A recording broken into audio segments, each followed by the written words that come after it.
So Dr. Sherylle, it is so cool to have you here. I think I've been aware of your work probably for more than 20 years. And so I'm like, you have no idea how excited I actually am for this conversation, because it's always sort of been in the background. And I think through Cricket South Africa and my coach education sort of stuff, your name always came up. And I know you used to work with Harry Shapiro, and I actually think he built some of your work into our courses.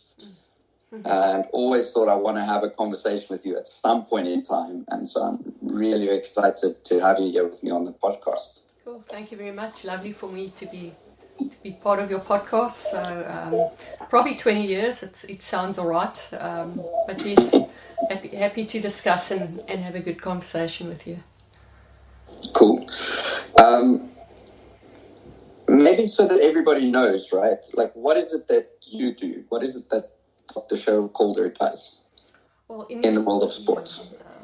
I'm a sports scientist, and I work on. I realised very early as a South African field hockey player that I do and see things differently, and I realised before I did my research, I realised that if you take information in effectively, quickly, accurately, and you take that information, process it effectively and quickly, that you can affect skill level in sport. So that was the basis of the work that I did. And of course, over 20, 30 years, it's expanded into not only sport performance, and whereas the bulk of my work has been in elite sport performance, it really has an application to everyone where we are today. Cool. So what is it that you do exactly? I know a large part of your field is sort of based around sports vision in particular. Yeah. And I suppose my curiosity sits really with how is it that somebody like you, right, works in elite sport and helps people perform better with this understanding of sports vision? I mean, take a sport like cricket, there's balls always coming at us, but I know it's not like we go out of our way as cricket coaches to make sure that we train in people's sports vision necessarily. It's almost like we assume it will be a natural byproduct of what we do rather than that it's an area of focus. Yeah. So I think a really most important concept of what I do, we presume that if we're elite player or cricket player or whatever, we have the skills to perform effectively. But in this visual motor decision-making system, which is a direct link to skill performance, we have strengths and weaknesses. So I've worked with some of the most elite cricket players in the world. I have stories to tell from my early days of working with Pakistan, etc., to currently working with guys like David Miller, etc., that we have these strengths and weaknesses. And what I do, I identify the weaknesses and make them better, and the strengths I also make better. So if you haven't been training these skills specifically, you're underperforming. So it's important to know that, and you can see it as a coach. Consistently, certain players go out in a certain way. You see it happen over and over again. And my early days, to give you an example, I worked with Saeed Anwar, who was the opening batsman for Pakistan. And he had a problem identifying Muralitharan, who had a really unique bowling style.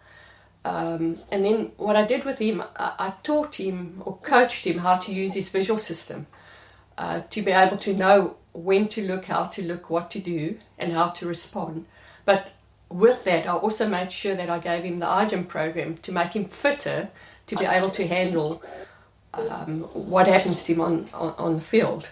And the combination of both, Muralitharan never got him out again, because we took those weaknesses, made them better, and he knew how to handle that situation. And it's really what I do. And it's about how you take information in, process it in the brain, and respond accordingly. And it's trainable. That's the exciting part.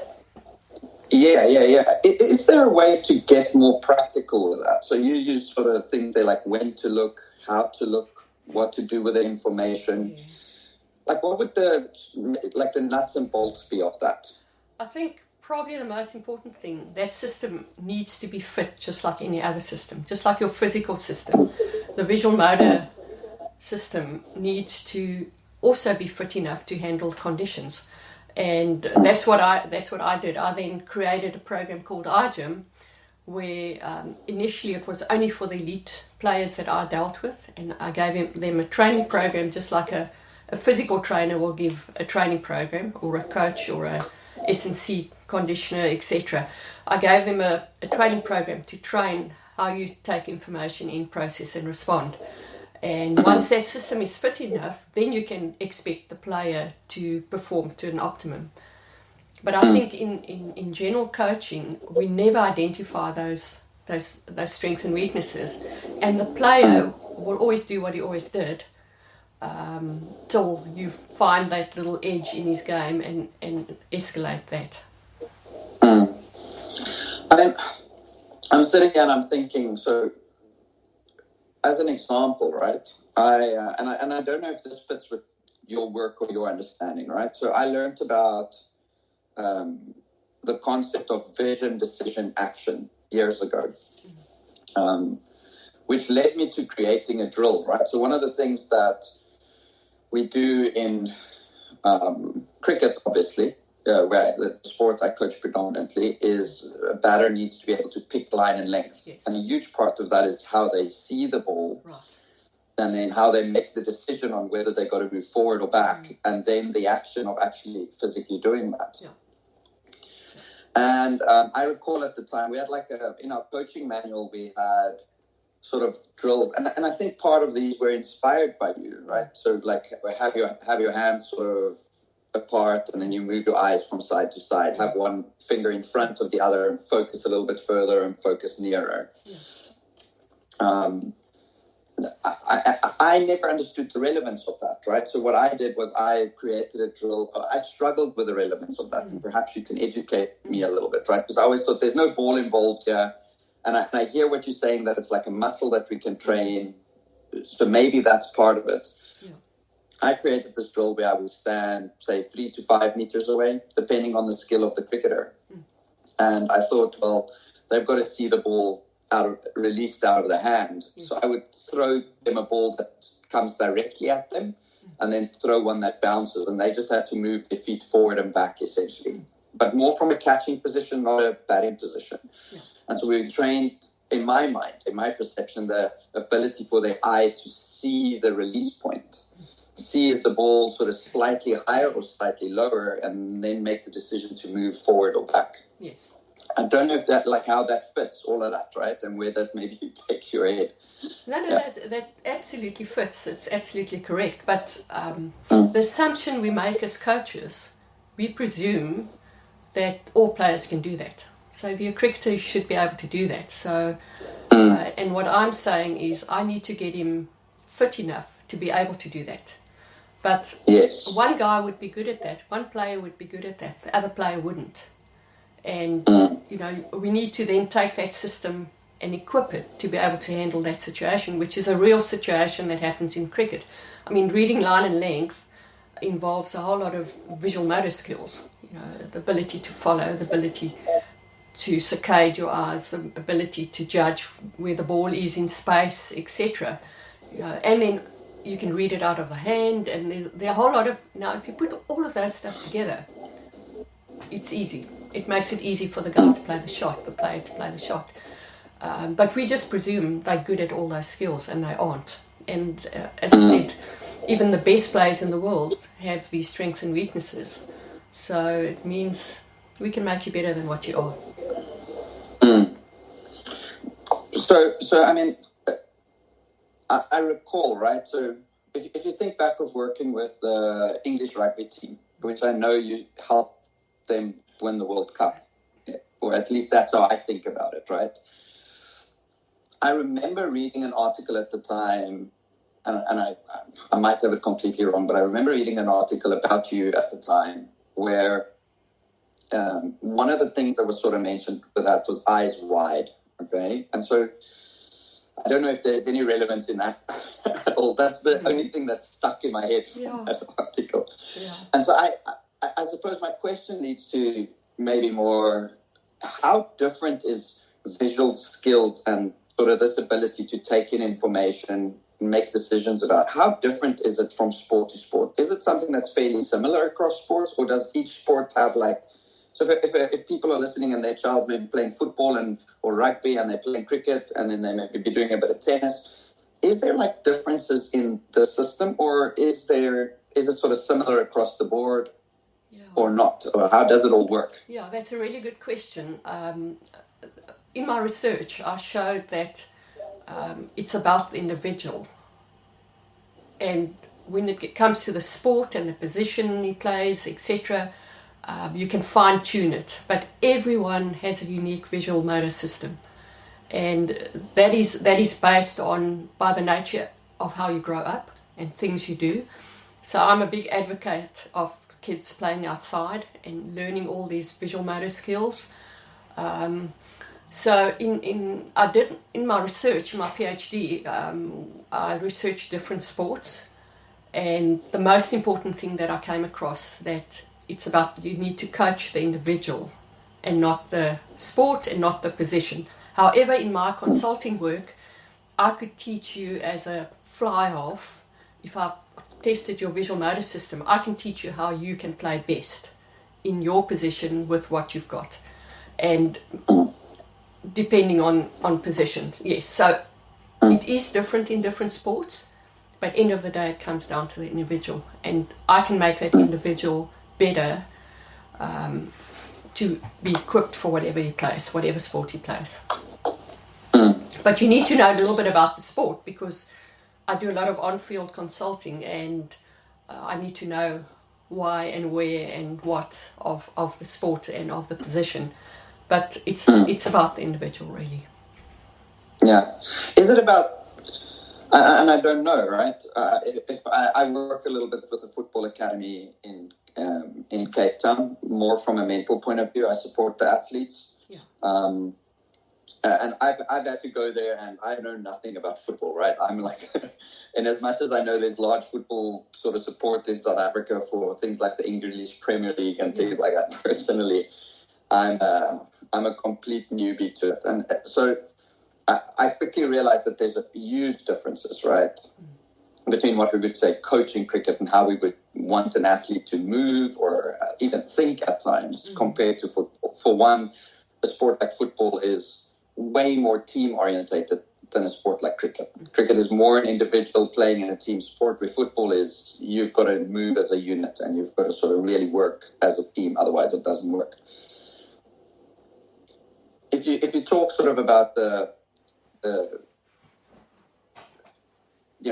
what is needed from an athlete point of view in different sports, could you give like an example of that? Like how would this visual motor system function, say, differently for a cricketer versus, say, a footballer or a rugby, somebody that's maybe in a sport that plays more into space? I don't know if there's like a way to maybe distinguish the differences through an example or two. Yeah, well, obviously, if we just take rugby and cricket, which is familiar, the ability to follow the ball in cricket, say in batting, you mentioned line and length, is really important.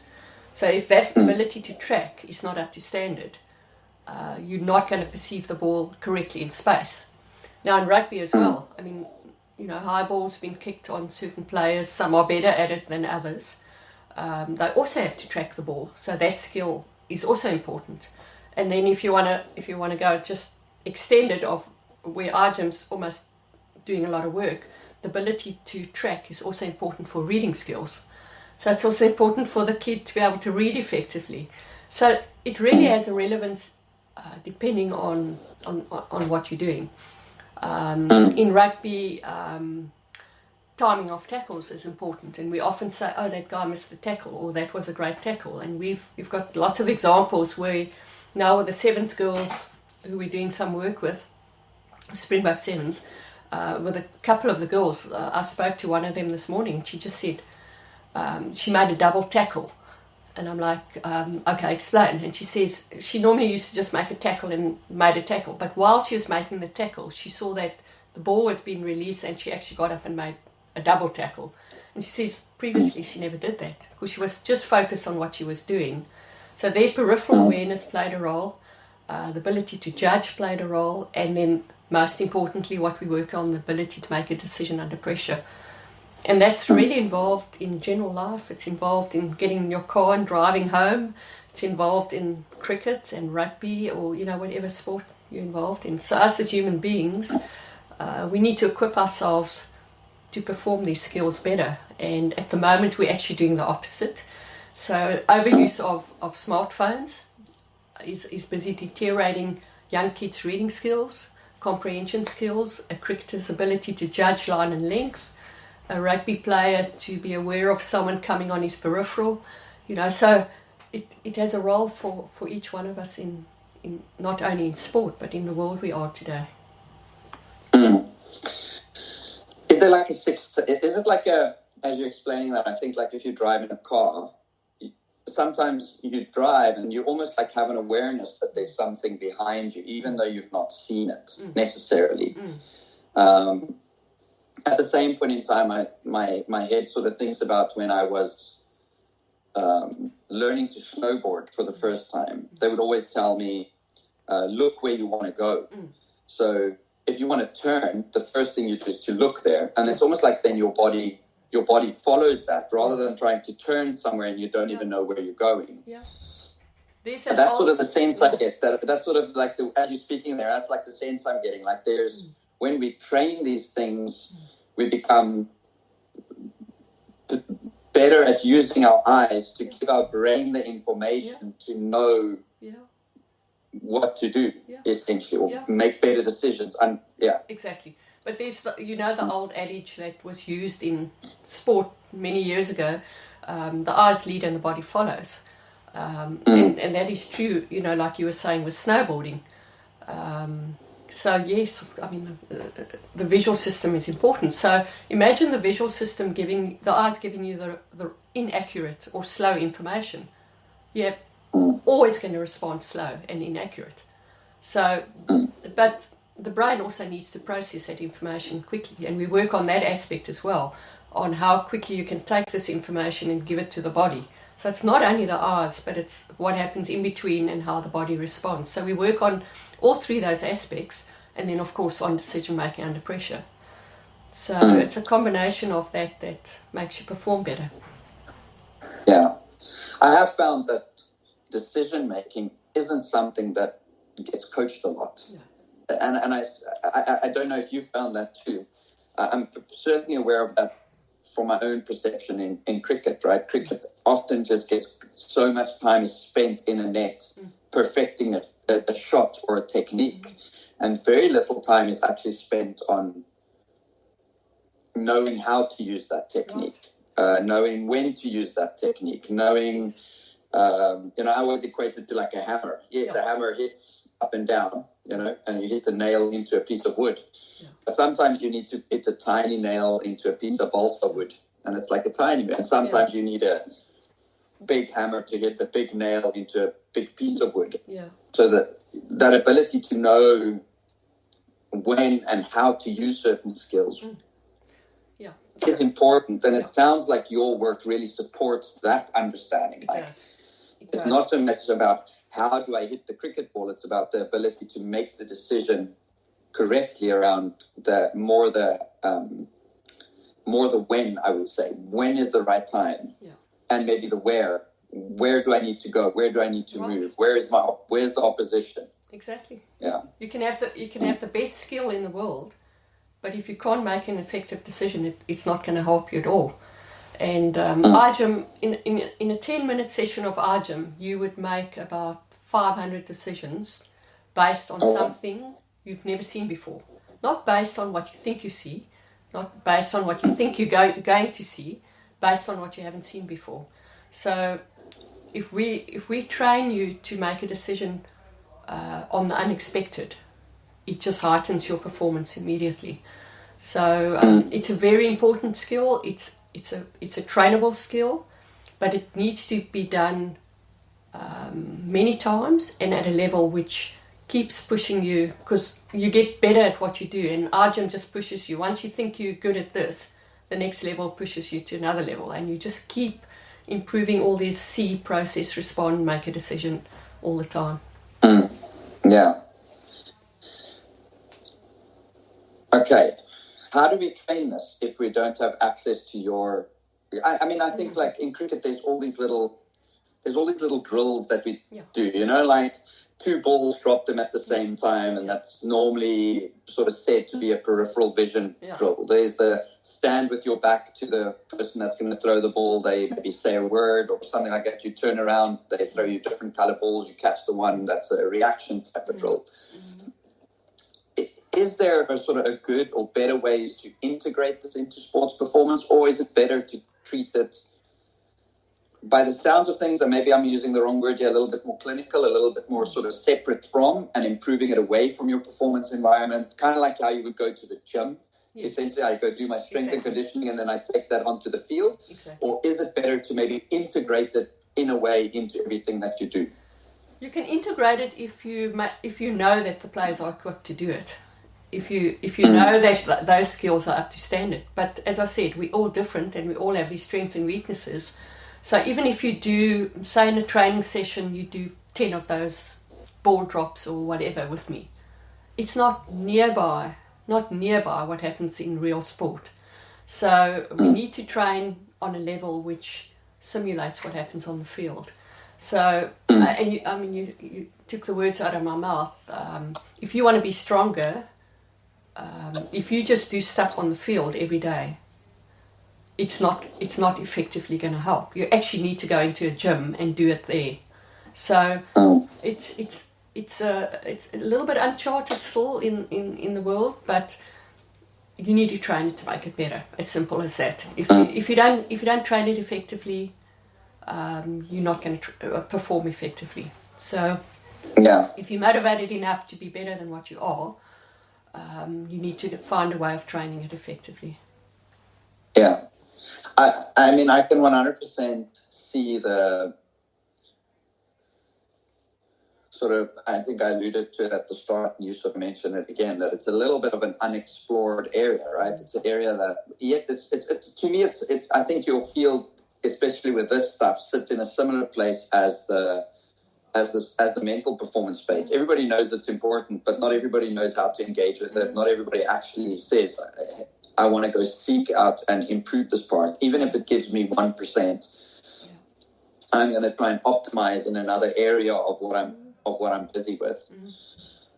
If people are listening to this podcast, is there any way for them to know? And I'm sure everybody needs it, right? I'm sure everybody to a certain degree. Like you said, everybody is individuals, and it's not like we train ourselves from a young age or anything like that. Yeah.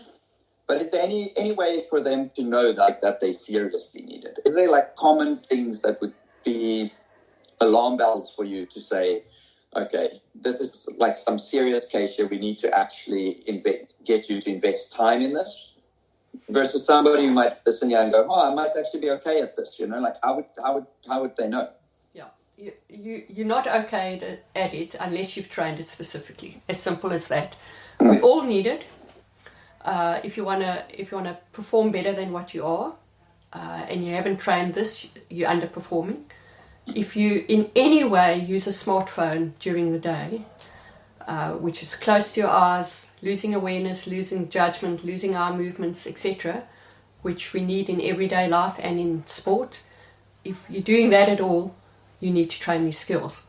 Unless you're spending a day outside and you climb trees and you walk on walls and you chase things and you throw at targets, if you do that all day long, maybe, it could help. But if you really want to perform better than what you are, doesn't matter if you're executive, a sports person, a learner, anything, you need to train it specifically. It's exciting. It's exciting to know I can make you better than what you are. Yeah, so it sounds like the typical, and I say typical not because I want to lessen the importance, but I have this awareness for myself that if you think of the human being 30, 40 years ago, out in nature, exactly, out in nature more, going on hikes, walking, being aware of their environment. Are there snakes here? right. You know, there's a sound in the bush over there. Whatever it might be, it sounds like that might have been better for sporting performance from a visual perspective and making decisions, etc., than the modern day where we get them into classrooms and sit them behind computer screens and tell them to look at themselves and analyze things to bits, right? It sounds almost like get your team out there doing things from this point of view might be good for performance. Yeah.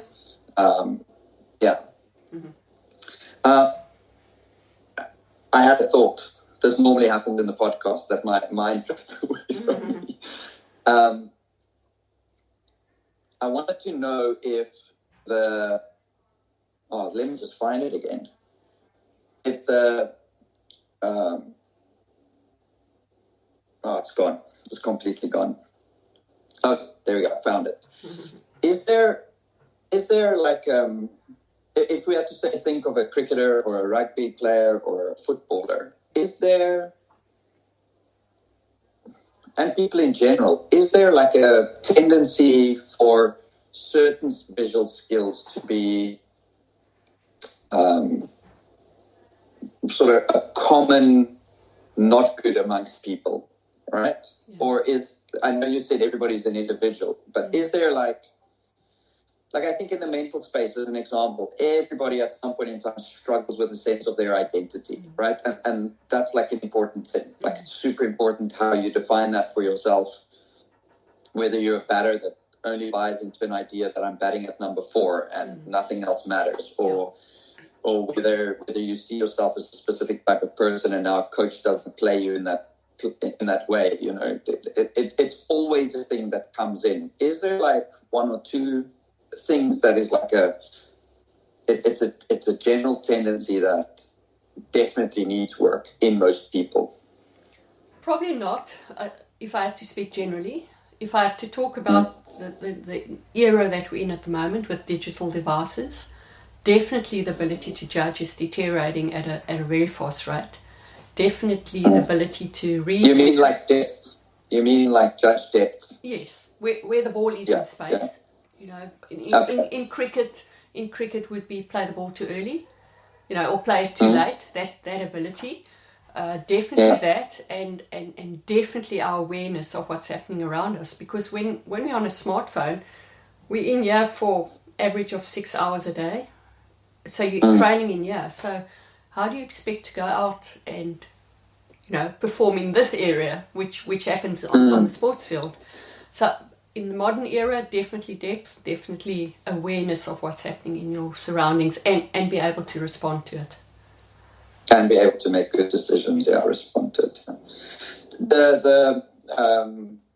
Is there what would be like the main differences, say, between an elite level person and say a person with good skill, but they're playing at a lower level and they struggle to level up? Would there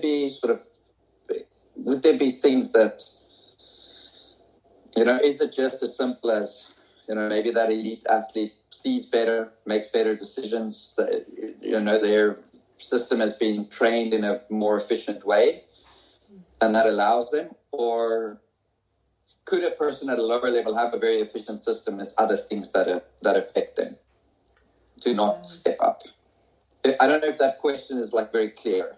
Yeah, I think, not 100% clear, but the elite player, because he plays at that high level, learns to perform at that high level. The player that's lower down, because he's never exposed to the pressures of elite sport, and you kind of perform, you do what you always did, you know. So unless you can take both of them, make them better. You can take the lower player and make them better as well, even though they've got good skill. But there will still be there'll still be deficits in his game, which can be identified and improved. Yeah. Is there any specific misconceptions around what you do? Yes, I think they are. Most people think I do peripheral vision. Mm-hmm. I do many other skills other than peripheral. In fact, I call it in my research, I call it peripheral awareness, because it's not just the ability to look here, but it's the ability to respond when something happens. And people think I do eye-hand coordination. In fact, they call it hand-eye, which is the wrong way around, because your hand doesn't tell your eye what to do, but it's eye-hand. Your eye tells your hand what to do, So they think that's what I do. But, I mean, there's this whole brain process, motor response, decision-making under pressure that also has a role to play, and various other skills. Yeah. I can certainly see that, right? I think my perception to a certain extent might also have been maybe not just the peripheral, as you call it, awareness side, but certainly my sense about sports vision over the visual performance, or we use some other words here to describe it. Has certainly been more at times focused on these types of drills and things that you can do, Like I think as coaches, that's what we get taught. Yeah. By the sounds of things, it's more involved than that. It's not just sort of silly little drill, hold up two balls, drop one and sort of catch one and think that you're hitting the nail on the head. It sounds like it's firstly to really understand the athlete and what their needs are and where their pitfalls are. And I suppose I'm no expert in that, right? I think that's for me, always the beauty in these conversations is that we often as coaches get taught a little bit about everything, but we're never really an expert in something. I agree. We're never really an expert in something, and so we think we can solve all the problems. Yeah. I know a little bit about the mental stuff. I know don't need the mental guy. I know a little bit about the sports visual stuff, and I'm going to do that stuff with my and I think maybe that's the biggest thing I take from this conversation so far is to know what you're really good at as a coach, and in the areas that you're not, to seek out people like yourself. Yeah. And to see how can we really support our athletes to step it up. Yeah. Because I can make your player perform better. I can help, and you will still be the coach at the end of the day, and your team will perform better. So the accolades will still come to you, and I'm just there to make the individual. I'm actually in sport and life to change people's lives. So if I give a player one extra skill and he does something better, you are the coach. It's to your advantage, actually. Yeah. But I just want to give you an example, actually. You were talking about doing a drill with players, and if you use that ball drop one, for example, players are really good at exploiting the system, and there might be a player who catches every single ball, but he's not doing it correctly, so he's kind of whatever, might be too close, might move too early, might, whatever. So because players always want to perform well, so you kind of, in a nice way, cheat the system and make sure you always catch it, but then you're not effectively training that skill. So coaches have got quite a job just to identify all those stuff, and is the individual actually training what he should be training. I love that you raised that. I mean, I was just using that drill the other day, and it was amazing to see how quickly they jippo the system. They do. They go sit lower. They go sit lower. Exactly. Sit on their knees. Exactly. Keep their hands underneath each ball. Right. So they can just sort of catch it. Yeah. Versus the idea of you've got to see something outside of your eyes and be aware of what's happening and make a decision and then move. Yeah. And when you put them under that type of pressure, you quickly, and I mean, I'm not an expert in this field, right? But I can quickly see that they slow in their movement. They're sitting on their heels. They're not on the front part of their feet. They don't understand how to move quickly or how to respond quickly. Your iGym program, is it something that is it like computer based? Is it something that people can do online? Is it something that's more physical? Like how does that actually work? Yeah, so it's definitely online. It's a software program. Okay. And we've done the research to show that by training on this software program that you improve performance. We actually did it with cricket players. Initially was only available for the elite players that I worked with, but it is now available. You can go to iGym.com and you can buy an iGym program for your age group and, you know, whichever package you want. So it runs for a month. You get a training program for a month. You get 10 minutes a day, and that's, you know, it's like taking your eyes and your brain and your body to the gym. So it is accessible for everyone. So there are public programs available. Okay, brilliant. Tell me, once an athlete's sort of done that, right, what would be the difference for them then on the field? Is it, I mean, sometimes I have these conversations where I've heard, you see coaches on social media. I'll give an example. I've had Stefan Jones on the podcast, and I follow his work. I don't know if you know much about him. He's a fast bowling coach. Yeah. And he's very outspoken that squats and deadlifts aren't good for fast bowling. As an example, and maybe I'm oversimplifying it here and I'm bastardizing what he's trying to say, but that's my very simple understanding of it. Because I think part of his argument is that it doesn't translate onto the field. A bowler never squats. You know, they never deadlift on the field. So it's better to almost like, so he's got the suit that he would at times put on, or in the gym, he would get them to more mimic fast bowling movements and putting load on that, isometric holds, things like that. So your system is essentially gym.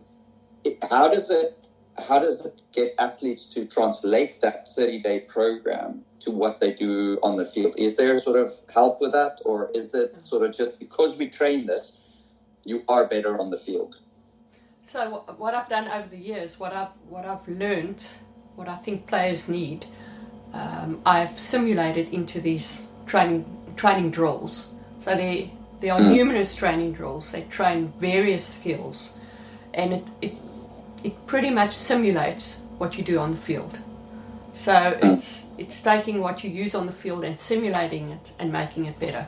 So let's think about an example in cricket. I mean, you know the concept, I saw the ball that big today. You know, you hear players say, it's just they're seeing the ball quicker. So it feels like the ball is coming slower, etc. Now, the ability to see the ball quicker is a trainable skill. And you would train that specifically in iGym. Some might be better at that initially than others, but even the good skills will make them better. So it's just taking all those skills you use on the field and making them better, except that we, in 10 minutes, going to, as I said, make about 500 decisions by seeing, processing, responding, and making a decision.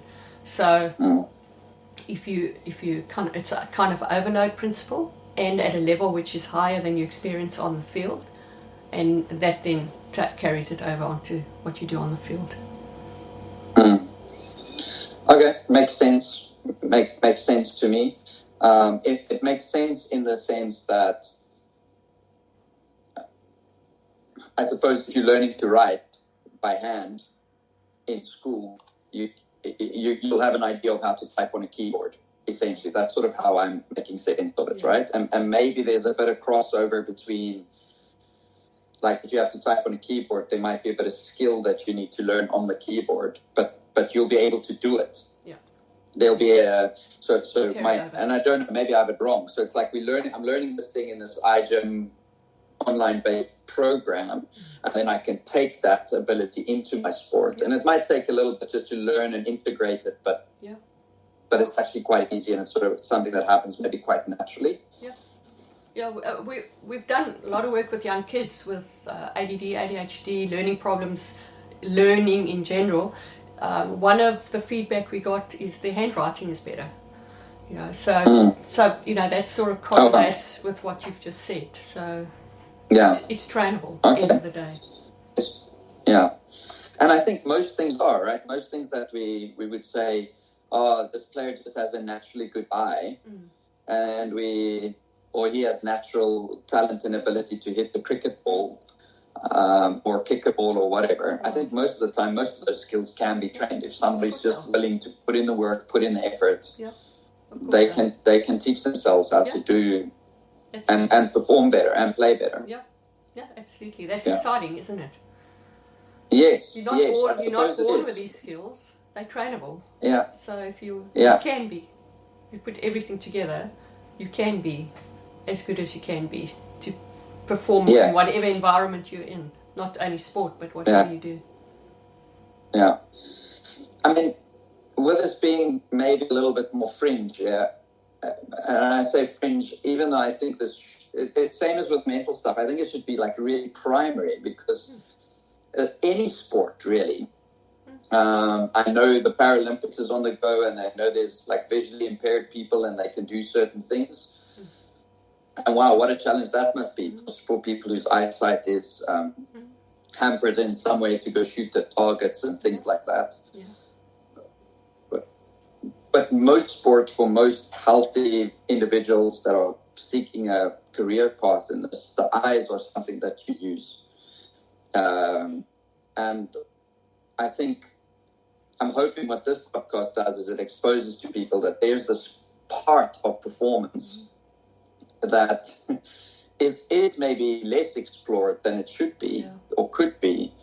And yet it is such a crucial and such a important part of sport, because you use your eyes for everything. Yeah. You've got to see where the ball is. You've got to see where the gaps are. You've got to see where the angles are. You've got to see how far the boundaries, so you know how hard to hit it potentially, you know? Yeah, 80 to 90% of decisions you make is based on what you see. So you use the other senses, hearing and etc., to add on, but probably most, if not all, the decisions you make is based on what you see. And it's the one system. Yeah. It's the one system we never train. So I mean, it doesn't make sense to me. We've worked across the board, all over the world. We've got hundreds of thousands of elite athletes data in our back end, so we know exactly at your age, at this level, playing this sport, this is how you should be performing. And we measure you every single time you do a training drill, and we say you're too slow or you're not accurate enough, or so you get that feedback all the time, which then just that's what I would want. I want to know, how do I get better, and how am I comparing to all these other guys, etc. So it's exciting. It's real stuff. It's got real data. It's been researched, and we've shown that it works. So for me, it's a no-brainer. Yeah. Just train that system. You'll be amazed what happens. Yeah. Brilliant. I mean, I have this thought in the back of my mind now, right? And I didn't actually plan on this, but it's now popped into my head.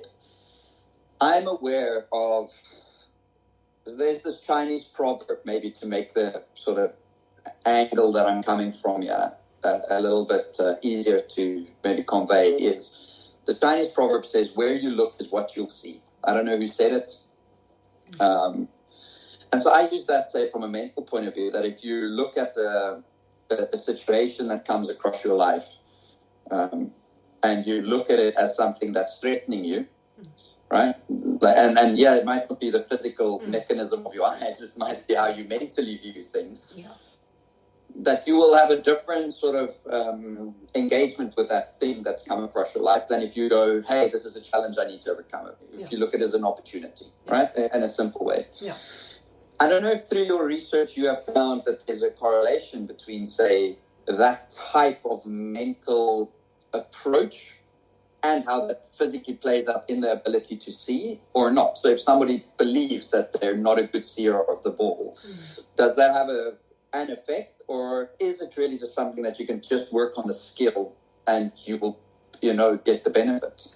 Probably if the player or the individual feels that, then it probably is like that.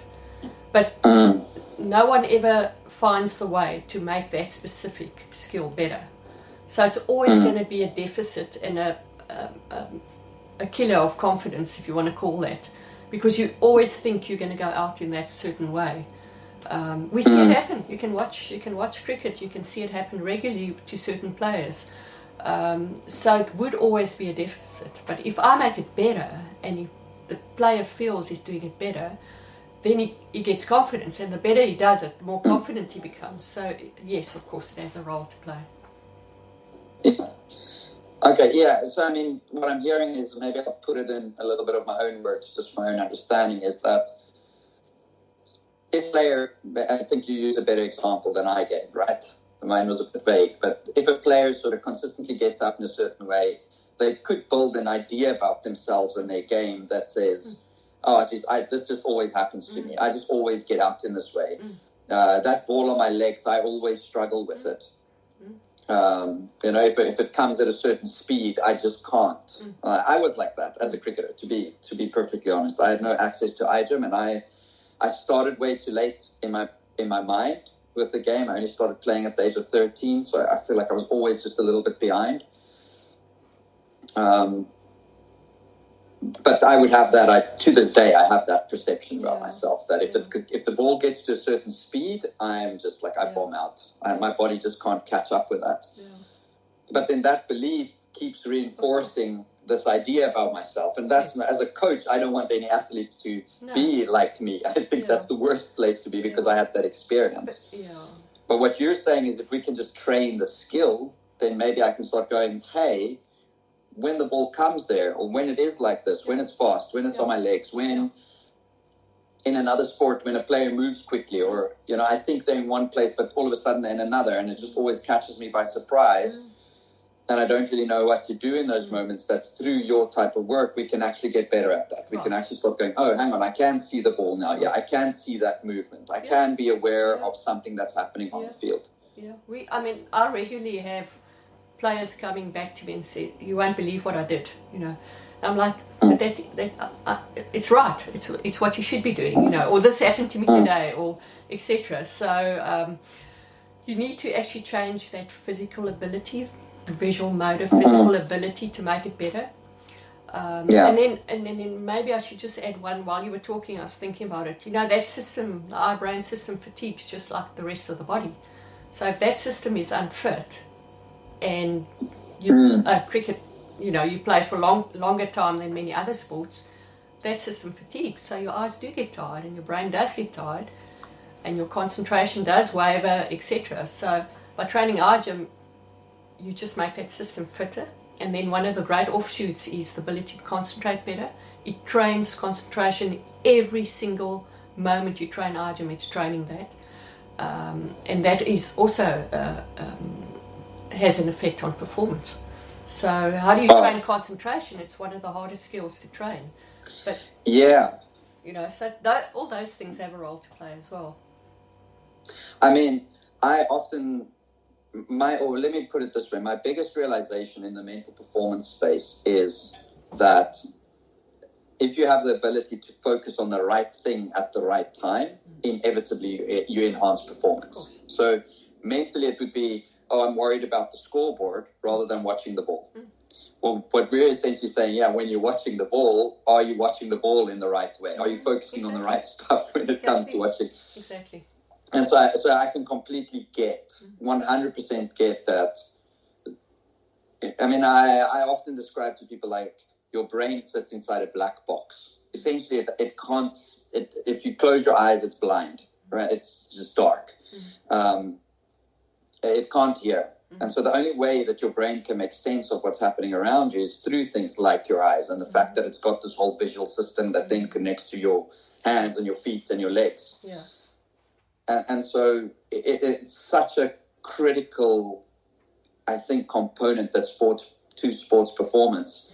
The fact that it's not something that's part of every curriculum and sort of really exploited to its maximum is actually mind-boggling, because I can see the mental performance benefit to it. I can also see more the mechanics of it, just that ability to move your eyes and be aware of things. I can see that benefit. And then I can see, if you have that, right, if you have a better perception about yourself and you have better skill and ability to take in information, then that'll only lead to better decisions, which will ultimately lead to better performance. Right. It's all, Yeah. It's important. So it's all connected. It's all connected, right? It's very exciting. It's very exciting. And we've had amazing results in the science of what I do. So it works. As simple as that. Yeah. If you were to get involved with a team or something like that, how would that typically be, right? If there's a coach listening to this and thinks, geez, I got to reach out to Sherylle and get her to come and do some work, what would that typically look like? I mean, you speak about on-field sessions, you've got an online program. What would a typical sort of interaction with you be like? Well, obviously, with iGym Online, you can train anywhere in the world. Your players can get iGym, and I can monitor you. I can see what you train, when you train, how long you train. I can create leaderboards for players to compare themselves. But the other aspect of what I do is the consulting aspect, and that is teaching the individual to use his visual system to an optimum. And again, because we're all different, it is very hard to do off a computer or video or something. You actually need to be there to be able to do it. So that is the consulting leg of my business, where I give the individual the edge in his performance based on his system, not generalizing that a cricket player should be doing this.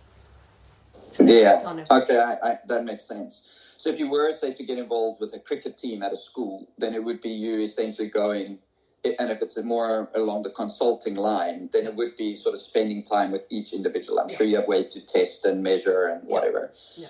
And then sort of training each individual to be more optimal, I suppose, in what they do and how they go about it. That's the ideal world, but you can do this training and get improvements in performance by just getting this system fit. And you can do that. We have clients all over the world. Brilliant. Yeah. So, I mean, you've mentioned the website, iGym.com, quite extensively. Is there any other way that people can connect with you, or would that be the best place for them to go?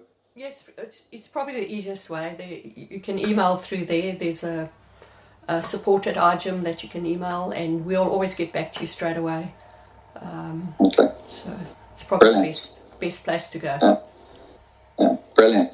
Sherylle, this has been fun. I've really, really enjoyed this. I appreciate you for your time and for the work that you do. And you've had behind the scenes, without even knowing it, you've had an influence on my thinking, right? And I'm not saying that I've done everything perfect, but certainly reading articles or being aware of what you're doing has played a part, and it has affected how I coach. And I think even today, some things have fallen into place for me a little bit better through our conversation. Thank you so much for your time.